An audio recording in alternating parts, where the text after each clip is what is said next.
بسم اللہ الرحمن الرحیم۔ زبان کے گناہوں میں سے ایک گناہ گزشتہ کل میں نے آپ کے سامنے ذکر کیا، چغلی کا گناہ۔ آج ایک دوسرا گناہ سن لیجیے جس کو ہم غیبت کہتے ہیں۔ غیبت اور بہتان یہ دونوں قریب قریب ہیں۔ غیبت کا مطلب یہ ہوتا ہے کہ آپ اپنے کسی بھائی کا ذکر کسی سے کریں، آپ اپنے کسی شخص کا ذکر کسی سے کریں اس طرح کہ وہ سن نہیں رہا، پیٹھ پیچھے سمجھ لیجیے یہاں موجود ہے لیکن وہ سن نہیں رہا، یا یہ کہ یہاں موجود ہی نہیں ہے۔ آپ ایسی بات یا ایسا عیب ذکر کرتے ہیں جو وہ سنے تو اسے ناگوار لگے، اسے برا لگے۔ ایک آدمی لنگڑا ہے، آپ اس کو تحقیر کے انداز میں ذکر کرتے ہیں کسی کے سامنے کہ وہ لنگڑا آیا تھا۔ اب اگر وہ آدمی سن لے آپ کی بات یا اس تک یہ بات پہنچ جائے کہ اس نے مجھے لنگڑا کہا ہے، حالانکہ ہے وہ لنگڑا، لیکن اسے اچھا نہیں لگے گا، برا لگے گا، تو یہ عیب کی بات آپ نے ذکر کی ہے، یہ غیبت ہے۔ ایک آدمی چھپ چھپ کے شراب پیتا رہا ہے، آپ اس کے بارے میں اعلان کرتے پھر رہے ہیں کہ وہ شرابی ہے۔ ایک شرابی وہ ہے جو علی الاعلان سب کے سامنے پیتا ہے، ایک وہ زانی ہے جو سب کے سامنے زنا کرتا ہے۔ اس کا ذکر اگر کر دیں تو یہ بات نہیں ہے، لیکن اگر آپ کسی ایسے گناہ کرنے والے کے گناہ کو ذکر کریں جو وہ کرتا چھپ کے ہے اور آپ اس کو ذکر کرتے ہیں تو اس کو سننے کے بعد برا لگے گا، تو یہ غیبت ہے۔ حضور اکرم صلی اللہ علیہ وسلم نے فرمایا کہ لوگوں جانتے ہو غیبت کسے کہتے ہیں؟ صحابہ اکرام نے عرض کیا یا رسول اللہ، اللہ اور اللہ کے رسول کو زیادہ معلوم۔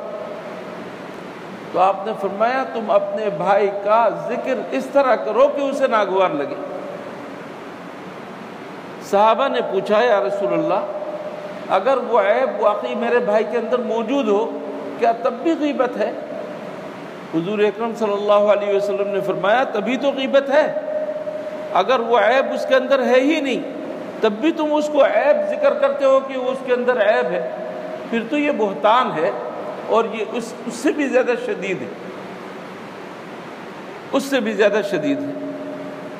تو غیبت اس کے ذریعے سے انسان دوسرے کی تحقیر کرتا ہے، انسان اس کے ذریعے سے دوسرے کے دل کے اندر اس کا مقام گرا دیتا ہے، اور جو دوسرا جس کے بارے میں آپ نے برائی کی وہ اس بات کو سن کر ناخوش ہوتا ہے، اسے ناراضگی ہوتی ہے، اس کے دل کے اندر کدورت پیدا ہوگی آپ کے لیے، تو گویا معاشرے کے اندر آپ نے ناراضگی پھیلائی، کدورت پھیلائی، ایذا پھیلائی، ایذا رسانی، تکلیف پہنچایا۔ اور ہمارا دین کہتا ہے کہ معاشرہ ایسا نہیں ہونا چاہیے، معاشرہ ہونا چاہیے صاف شفاف، جس کے اندر کسی سے کسی کو کوئی تکلیف نہ ہو۔ کیا خوبصورت نظام ہے ہمارا کہ جب بھی کسی سے ملو کہو السلام علیکم، یعنی اعلان کر دو تم میری طرف سے، میں تمہارے لیے سلامتی کی دعا دے رہا ہوں، میری طرف سے تم مامون ہو، صحیح سالم ہو، تمہیں کسی قسم کی کوئی تکلیف نہیں پہنچے گی۔ یہ ایک اعلان ہے صاحب ایمان۔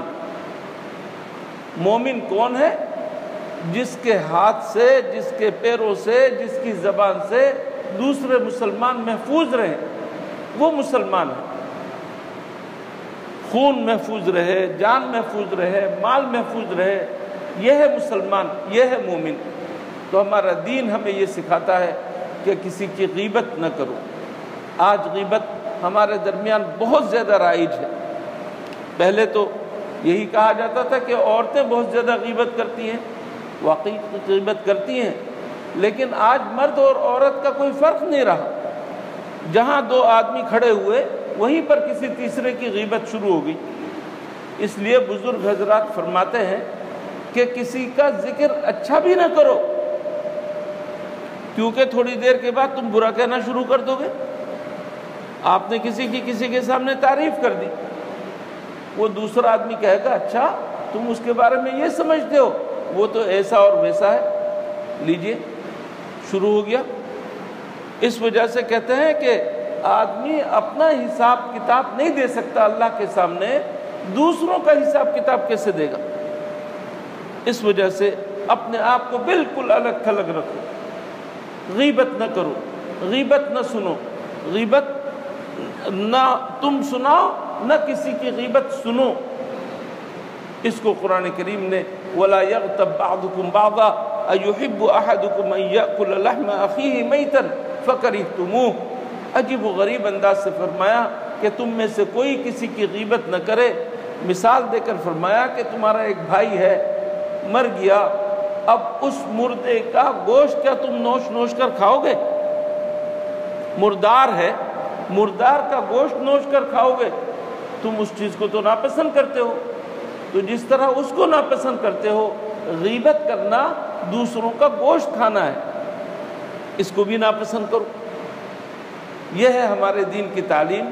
مزید غیبت کے بارے میں اور کیا حضور اکرم صلی اللہ علیہ وسلم نے فرمایا، میں انشاءاللہ آئندہ دنوں میں اس کو بیان کروں گا۔ اللہ تعالی ہمیں غیبت سے بچنے کی توفیق عطا فرمائے۔ اللہم لک الحمد لا نحصی ثناء علیک انت کما اثنیت علی نفسک